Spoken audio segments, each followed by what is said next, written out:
Ito ang viral ngayon sa social media na umaalingasaw na at ayaw pang ipakita ng mga bayarang media. Bago natin simulan ang mainit na balita, kung bago ka pa lang sa aming channel maaring kayong mag-subscribe at i-hit ang notification bell para lagi kayong updated sa mga bago naming upload. Bagay na ito ay maidulog na sa Korte Suprema, mapagpasahan na ng Korte Suprema para wala nang pipigil o aantala pa sa trial ng Senado na mga ganitong uri ng teknikalidad o issue na maaaring i-bring up ng nasasakdal na si VP Sara. So may sapat na panahon ang Korte Suprema para resolbahan at sagutin ang lahat ng mga isyong ito bago pa man mag-convene ang impeachment court. Sir, you're assuming that there will be a ruling before June 2. But what if there's no ruling by June 2 or by Sinide? Again, the Senate will perform its duty and function under the Constitution unless there is a TRO, a temporary restraining order or a preliminary injunction issued by the Supreme Court. Absent that, we will continue with our duty regardless of the pendency of any case thus filed as of now or that may be filed in the future. Sir, may last question bago ko ipasa sa iba. Meron in the past na mga nagpapa-inhibit sa mga senador. Kapag ka ba meron nag-inhibit, does it make securing a conviction easier? Meaning, bababa yung threshold ng 2/3? Hindi. Ang inhibition ay voluntary sa parte ng sinumang impeachment judge. Nasa sa kanya yon. Hindi pwedeng pagbotohan ng impeachment court yan. Na majority wins, may inhibit ang isang impeachment judge. Hindi ganun yun. Voluntaryo ang pag-inhibit niya. At kung siya'y mag-inhibit, hindi mababago yung bilang na nakasaad sa saligang batas kaugnay ng 2/3 vote. So essentially, ang pag-inhibit o hindi pagboto, pagsali, ay bilang pabor sa nasasakdal. Dahil ang kinakailangang boto ay 2/3. Mag-inhibit, mag-absent, mag-abstain, bumoto ng no. Pare-pareho lang ang bilang nun. Papabor yon sa nasasakdal dahil ang binibilang to convict are 2/3 yes votes to convict. Sir, Mag-moderate na lang kayo. hello. Sir, ang Korte Suprema doon sa petition for mandamus, may inihanda na ba ang Senate na sagot? Wala. O comment? Why? Wala. Nirefer namin ang bagay na yan sa Solicitor General's Office. Bilang abogado na tumatayo sa pamahalaan, Solgen ang sasagot, Solgen ang a-appear, Solgen ang mag-handle ng kaso para sa Senado. So ang Senado mismo, walang ginagawang pagsagot o preparasyon para sagutin yon. Solgen ang tatayong abogado ng Senado ron. So hindi po manggagaling sa Senate yung comment para i-submit sa Korte Suprema? Hindi. Bagaman may draft na pin-repair ang legal bilang advisory sa akin, ipa-forward din namin sa Solgen yun, but only for their information and consideration. It's the Solgen that will appear before the Supreme Court in behalf of the Senate. I have requested already the Solgen to make that representation before the Supreme Court in behalf of the Senate. Sir, ang bayan muna headed by former Congressman Nery Colmenares, today may isasubmit na position papers sa inyong office also seeking or asking Senate to immediately convene as impeachment court. So ngayon ba parang tumitindi na yung pressure sa inyo na Si Nery bilang ano? bayan muna? Position paper ng bayan muna, sir. Well, tatanggapin namin yon, i-refer ko yon sa Committee on Rules at sa legal team ng Senado para gumawa ng karampatang sagot at matimbang yung kanyang mungkahi. Pero may balik na tanong ako kay Congressman Nery. Ang nakalagay sa rules ng Senate shall proceed with trial forthwith. Di ba? Next po, from Ang nakalagay sa rules ng House shall be immediately referred to the Speaker. Ginagamit yung salitang immediately, ha? Pero 2 buwang inupuan yan ng mga congressman. 2 buwang inupuan yan ng mga complainant ngayon sa Senado. Kung ang interpretasyon nila ng immediately, yung salitang immediately talaga nandun, ha? Ay lumampas pa ng 2 buwan dahil hanggang ngayon di pa nila nire-refer. Sa katunayan, yung 3 impeachment complaint na bahagi ang bayan muna na nag-file, ay in-archive na lamang at hindi pa rin nire-refer. Sino naman sila ngayon para madaliin kami samantalang sila naman ay tila hindi nagmamadali kaugnay sa kanilang reklamo mismo.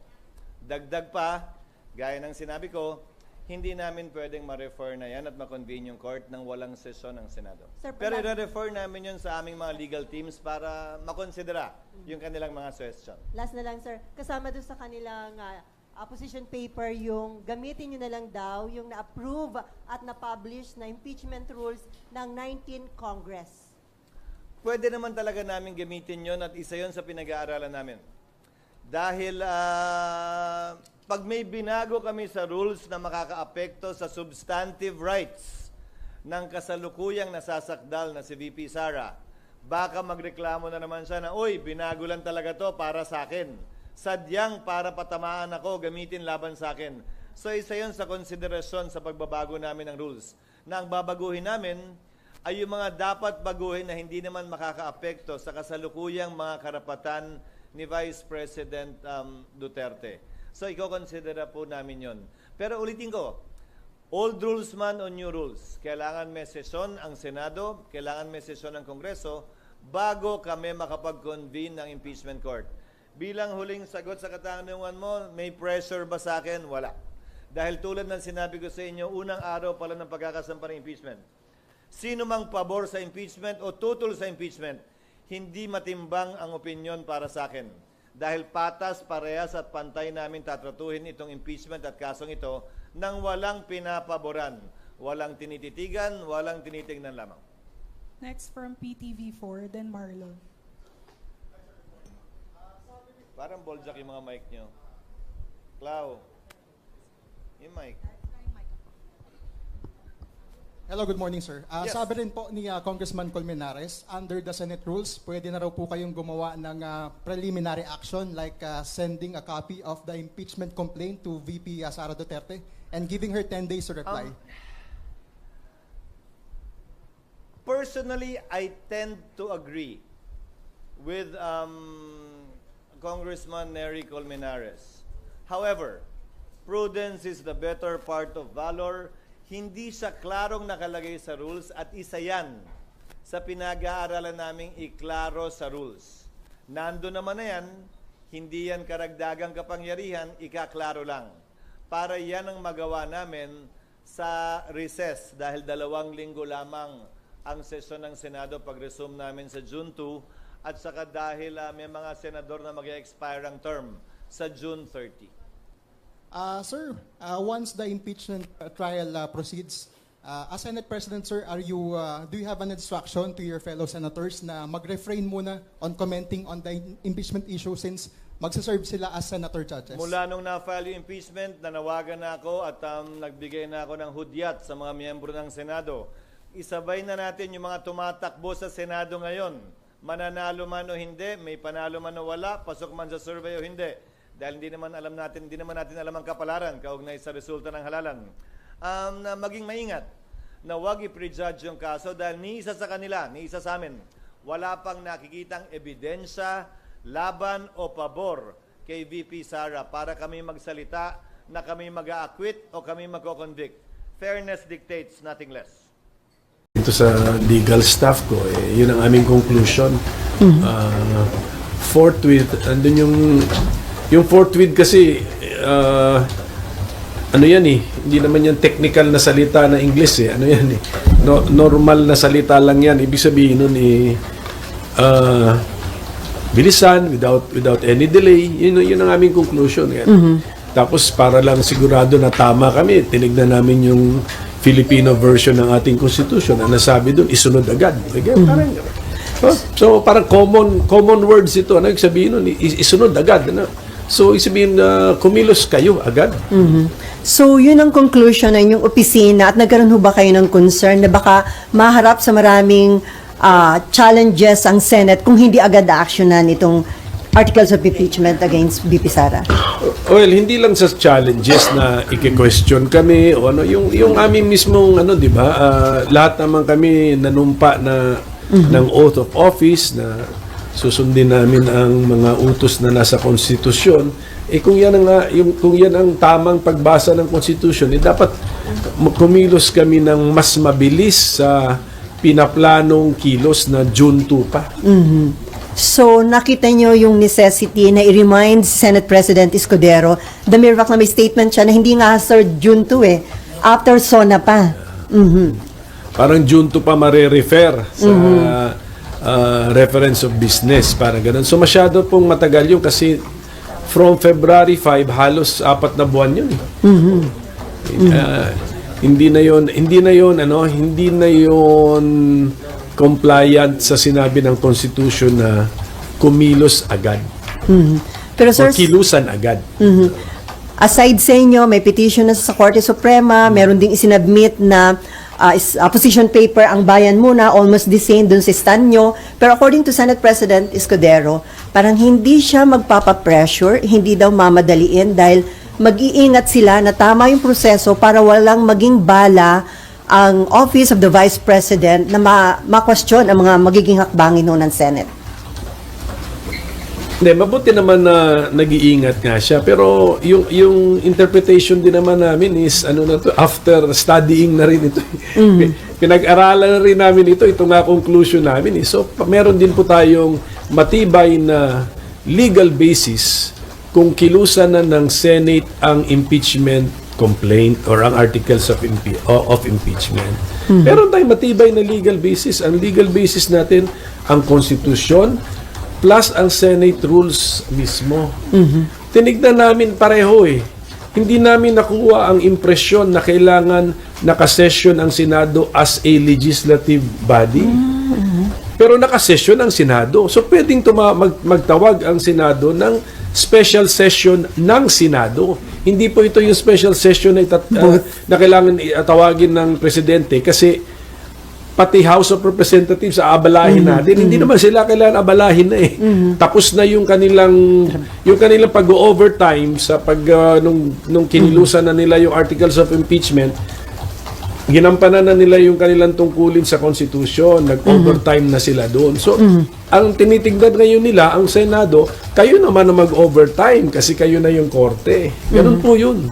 So, pwedeng mag-session ang Senate on its own. On its own, because there is no other way na makakomply tayo sa sinabi ng Constitution na kilusan agad, forthwith. Pero kailangan pa po ba yun na Malacanang magpatawag o initiative na yun mismo ng Senate leadership? Hindi na nga. Kasi kung, Senate leadership initiative kasi na lang. inisip ko na obligasyon ito ng Senado. Tapos sasabihin namin na hindi namin magampanan ang aming obligasyon kasi hawak ng isang tao yung bola, kailangan siya magtawag ng special session. Hindi. Paano naging obligasyon ng Senado yun na hindi pala namin magampanan ng sarili namin kasi naka-contingent pala siya sa kilos ng isang tao na labas sa Senado, so the President. So, I think that's the wrong interpretation. Dapat kaya kumilos ang Senado para gampanan niya ang kanyang obligasyon. Sa Senado lang, hindi ka kailangang magdepende sa labas ng Senado. So, si SP Cheese ang pwedeng mag-initiate na magkaroon ng special session ng Senate. Correct, patawagin niya kami. Pero, siyempre gagawin niya ng Senate President kung may clamor din sa mga senador. So, dahan-dahan, si Senator Risa Ontiveros nag-message na sa akin, sang-ayon siya sa aking posisyon. May nag-interview sa akin kanina, binanggit daw na even si majority leader, pero wala akong personal knowledge doon. So dahan-dahan, nagiging 3 na kami. So pagdating na niya sa 10, sa 12, that should be sufficient pressure on the Senate President already. Kaya lang yun ang tanong, sir, dahil marami re-electionists, magkakampanya, busy sa campaign. Do you think dadami yung sasama sa inyo na mananawagan kay SP na magkaroon ng Senate session? Dapat siguro mayroon silang maramdaman na pressure sa taong bayan na ito ang tamang pagbasa sa Constitution. Hindi ito dahil sa gusto mong i-convict o gusto mong i-acquit, immaterial yun. Wag natin ipag-usapan yun. Pero yung tamang pagbasa lamang ng utos ng Constitution. Okay, RG, and then Mav, and then Amor. Sir, madalas sabihin, we've been discussing and everybody's been discussing legalities all this time ever since the impeachment first came out and the rules. But there's a tendency to forget that impeachment is essentially a political exercise. So, let me ask, ano ba talaga ang mood dito sa Senado ng mga kasamahan ninyo pagdating sa impeachment? Kasi kung nasa mood sila for an impeachment, madali namang, there can be as many interpretations of the law as there are lawyers. So, pwede naman din nilang ginawa yun on the last day kung talagang gusto nila ng impeachment. So, what is the mood? Is there any appetite in the Senate for an impeachment? Ako kasi hindi ako nakatingin sa mood eh. Nakatingin ako sa obligation eh. How you understand the Constitution. Yun ang sinabi ng Constitution. Nagsenador ka pa. Yeah. Ayaw mo palang mag-judge sa impeachment. Yeah, but do you... Kasama na yun sa job description mo noong umpisa pa. But Pag-file mo ng certificate of candidacy, dapat alam mo na yun. But that's just you, sir. Yung mga kasamahan mo ba, do they share your view? Hindi ko na yun, that's not my problem anymore. But that is what I believe should be the standard demanded by the people of senators. Ganun yun eh. Ganun yun eh. Tapos actually, although sinasabi natin na impeachment is a political process, pinag-isipan ko na rin actually sa dulo. At the end of the day, when you make your decision, then it is really political. Yes. Pero pagdating sa proceedings, sa forma niya, legal. It's like a court.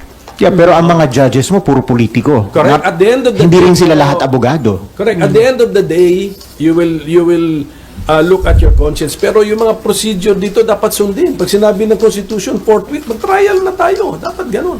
Sundin. Pero hindi ba, sir, correct me if I'm wrong, there is jurisprudence na kapag the rules of the legislature, the internal rules of the legislature, whether it's the Senate or the House, that's just a guide for you to exercise your powers because your power really is in the plenary and ultimately it's a numbers game. Hindi ba ganun yun? So kung babalik po tayo dun sa kung gusto na nakararami, edi may trial na tayo ngayon. Hindi kasi nakonsulta ng mabuti yung body. Kasi sa timing naman ng pag-file. Hindi namin kasalanan yun. Do not blame the Senate on when the articles of impeachment were filed. Wala kaming hand doon. Yung timing na yun. Sa timing na yun, very late in the last day, hindi nga ako sure kung may quorum pa eh. So tama yun. So no one is to blame na hindi siya na-actionan officially ng body. But now na nandyan na, dapat aksyonan na officially ng body. So dapat nagkukonsulta na ang Senate President sa mga senador.